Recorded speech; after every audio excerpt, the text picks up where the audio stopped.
Hi, I'm Kalen. Welcome back to Kalen After Midnight.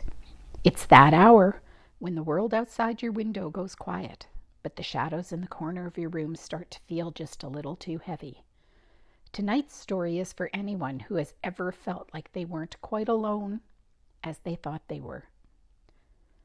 I used to love the quiet of the night. There's a peace in it, or so I told myself.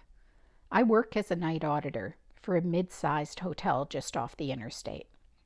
It's the kind of job where you spend 8 hours in a bubble of fluorescent light while the rest of the world is dreaming.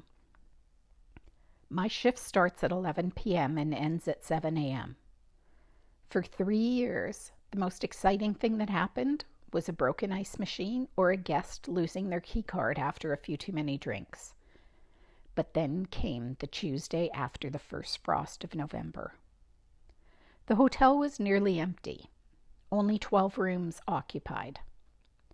At 12:01 a.m., the lobby was a tomb.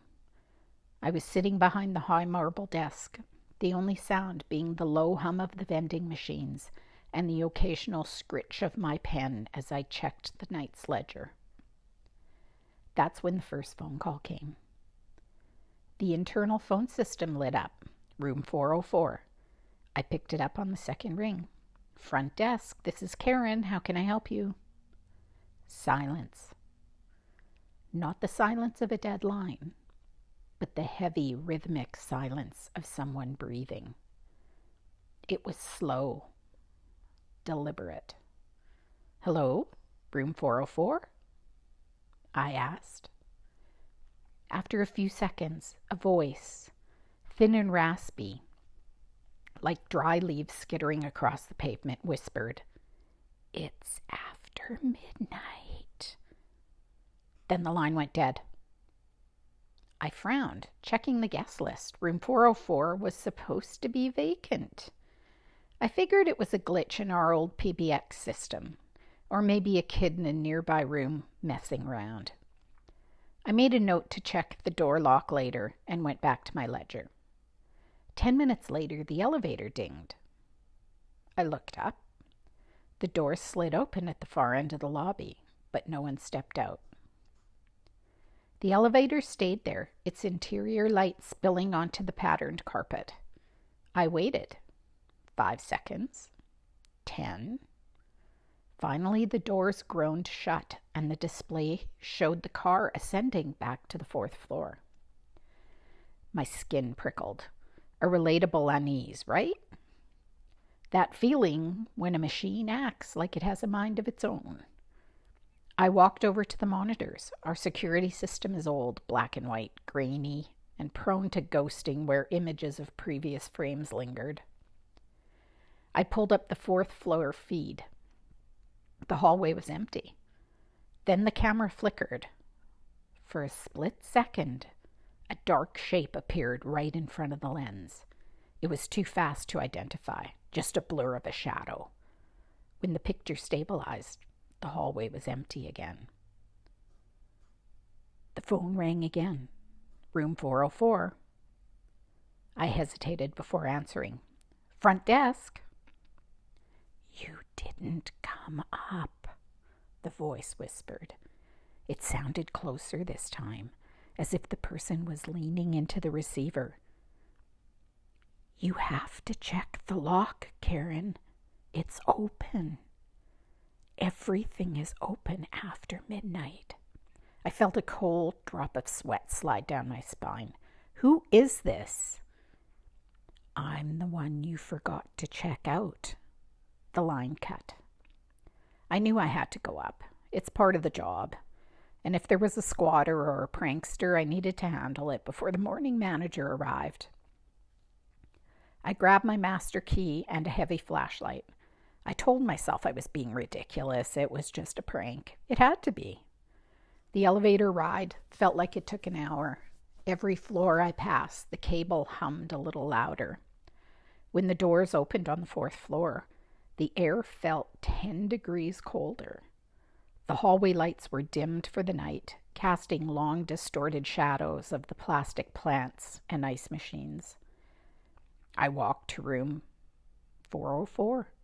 My footsteps were muffled by the carpet, but in the silence, they sounded like drum beats. I reached the door. It was closed.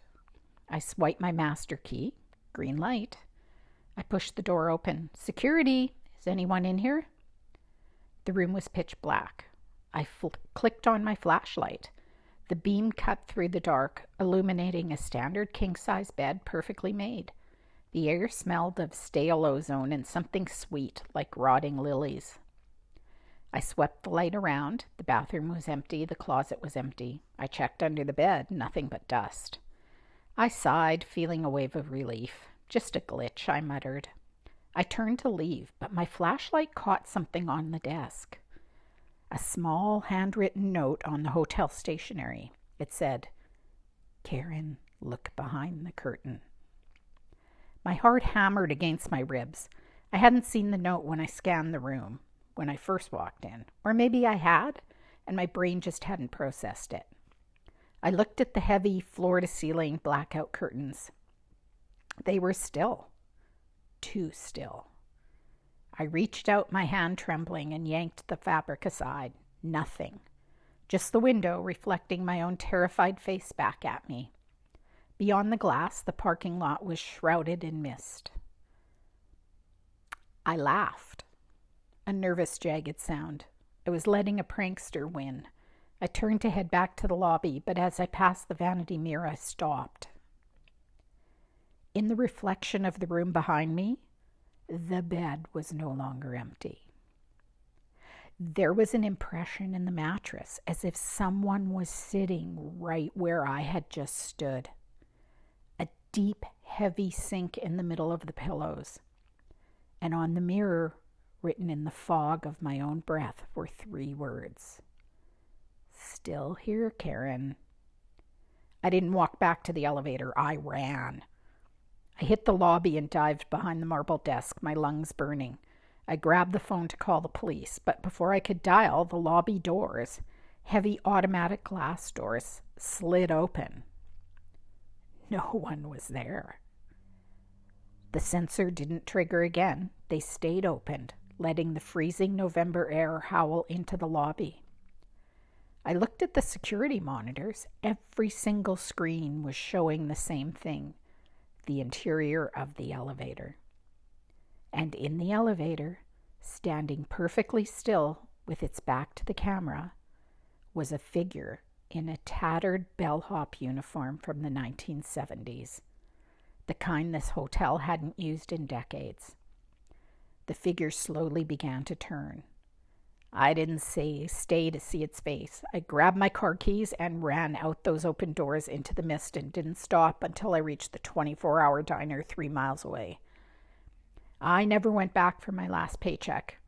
Sometimes I still get a restricted call on my cell phone at exactly 12:01. I don't answer it because I know what they'll say. They'll say, "It's after midnight. And after midnight, the doors stay open." Thanks for joining me tonight. Lock your doors, check your curtains, and remember, some things only wake up when the rest of the world goes to sleep. I'm Kalen, and this has been Kalen After Midnight. Sleep well, if you can.